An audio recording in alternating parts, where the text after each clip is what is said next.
Today's New American Standard Bible reading is 2 Samuel chapters 15, 16, and Luke chapter 20, verses 27 through 47. 2 Samuel chapter 15. Now it came about after this that Absalom provided for himself a chariot and horses, and 50 men as runners before him. Absalom used to rise early and stand beside the way to the gate, and when any man had a suit to come to the king for judgment, Absalom would call to him and say, "From what city are you?" And he would say, "Your servant is from one of the tribes of Israel." Then Absalom would say to him, "See, your claims are good and right, but no man listens to you on the part of the king."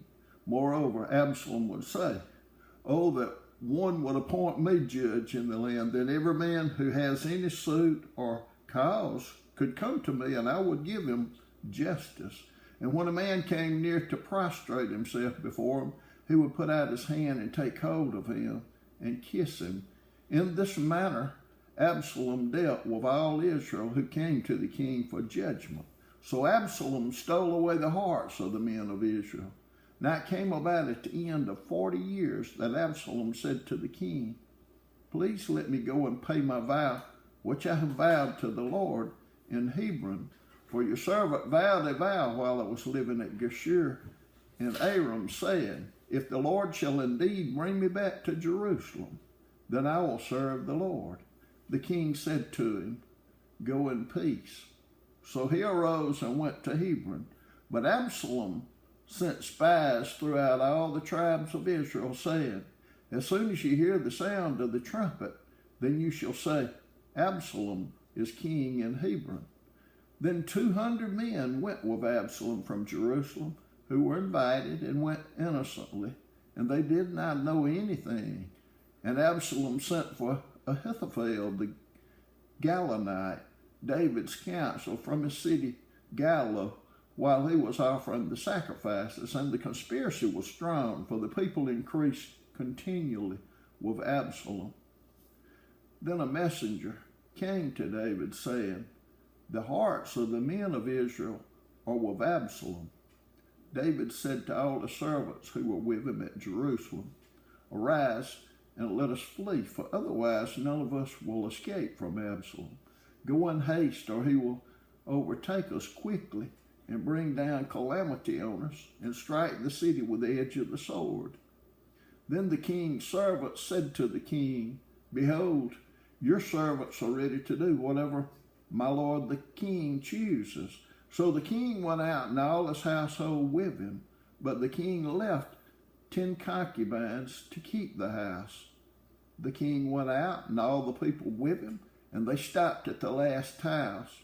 Now all the servants passed on beside him, and the Cherethites, all the Pelethites, and all the Gittites, 600 men who come with him from Gath, passed on before the king. Then the king said to Ittai the Gittite, "Why will ye also go with us? Return and remain with the king, for you are a foreigner and also an exile.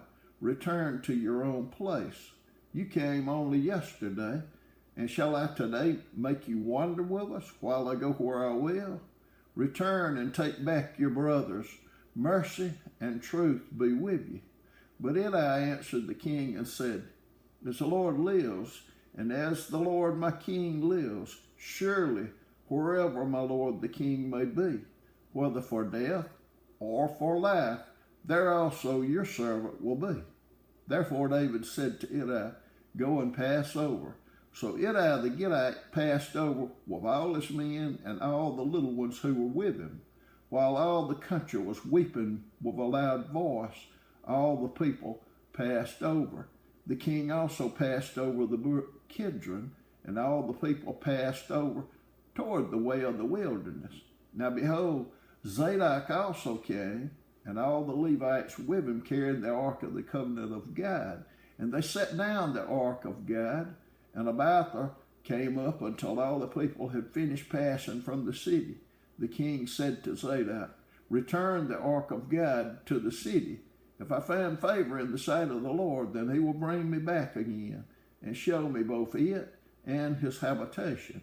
But if he should say thus, I have no delight in you, behold, here I am. Let him do to me as seems good to him. The king said also to Zadok the priest, Are you not a seer? Return to the city in peace, and your 2 sons with you, your son Ahimaaz and Jonathan the son of Abiathar. See, I am going to wait at the fords of the wilderness until word comes from you to inform me.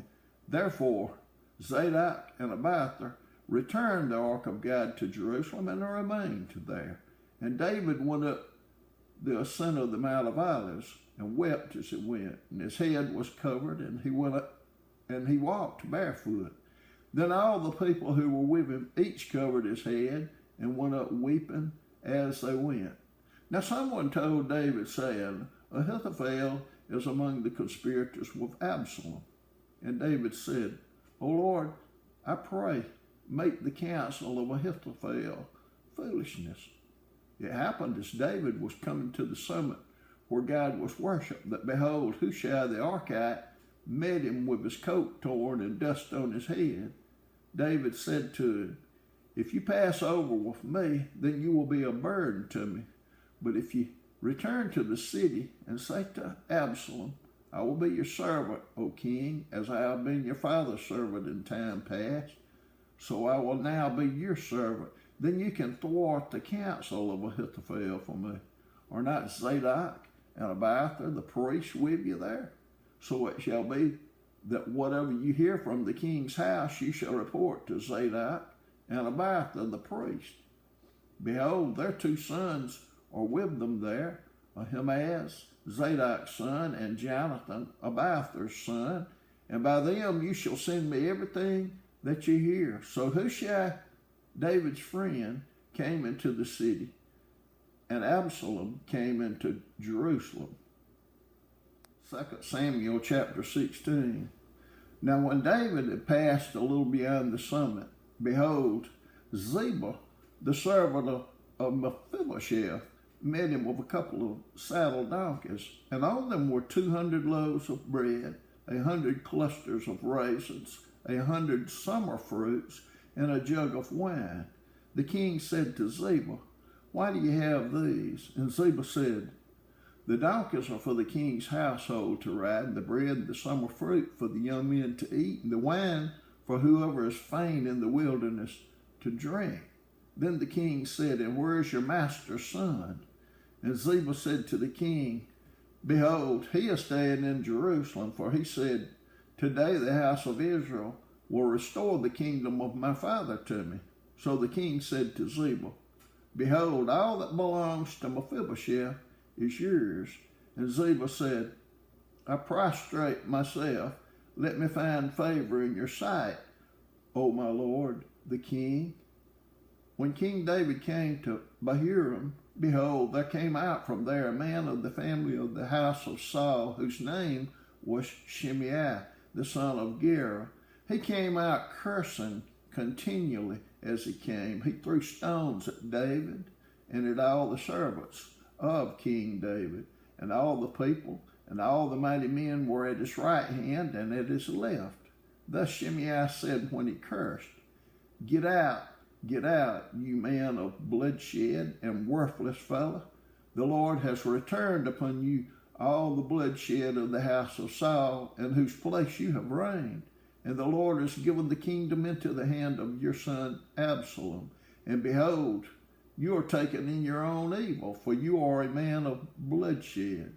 Then Abishai, the son of Zeruiah, said to the king, Why should this dead dog curse my lord the king? Let me go over now and cut off his head. But the king said, What have I to do with you, O sons of Zeruiah? If he curses, and if the Lord has told him, Curse David, then who shall say, Why have you done so? Then David said to Abishai and to all his servants, Behold, my son who came out from me seeks my life. How much more now this Benjamite? Let him alone and let him curse, for the Lord has told him. Perhaps the Lord will look on my affliction and return good to me instead of his cursing this day. So David and his men went on the way, and Shimei went along on the hillside parallel with him, and as he went, he cursed and cast stones and threw dust at him. The king and all the people who were with him arrived weary, and he refreshed himself there. Then Absalom and all the people, the men of Israel, entered Jerusalem, and Ahithophel with him. Now it came about when Hushai the Archite, David's friend, came to Absalom, that Hushai said to Absalom, "Long live the king, long live the king." Absalom said to Hushai, "Is this your loyalty to your friend? Why did you not go with your friend?"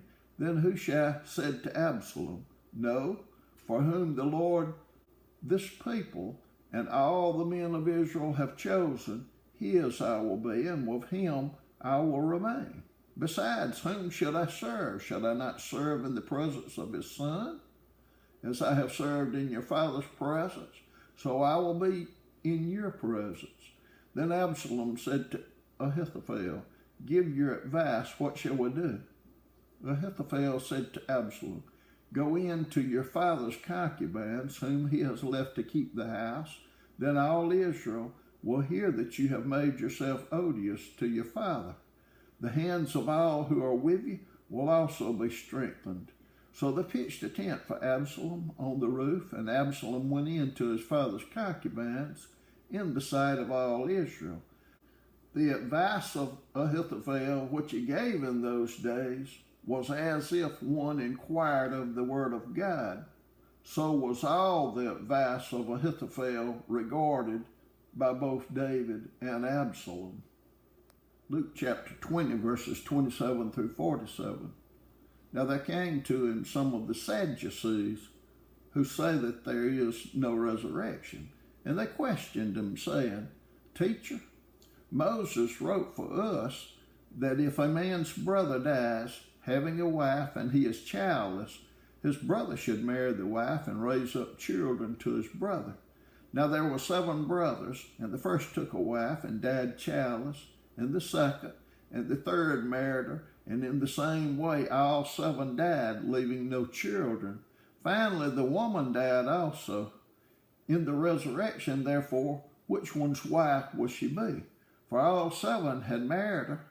Jesus said to them, "The sons of this age marry and are given in marriage, but those who are considered worthy to attain that age and the resurrection from the dead neither marry nor are given in marriage, for they cannot even die anymore, because they are like angels and are sons of God, being sons of the resurrection. But that the dead are raised, even Moses showed in the passage about the burning bush, where he calls the Lord the God of Abraham and the God of Isaac and the God of Jacob. Now he is not the God of the dead, but of the living, for all live to him." Some of the scribes answered and said, "Teacher, you have spoken well," for they did not have the courage to question him any longer about anything. Then he said to them, "How is it that they say the Christ is David's son? For David himself says in the book of Psalms, 'The Lord said to my Lord, sit at my right hand until I make your enemies a footstool for your feet.' Therefore David calls him Lord, and how is he his son?" And while all the people were listening, he said to the disciples, "Beware of the scribes who like to walk around in long robes and love respectful greetings in the marketplaces and chief seats in the synagogues and places of honor at banquets, who devour widows' houses and for appearance sake offer long prayers. These will receive greater condemnation.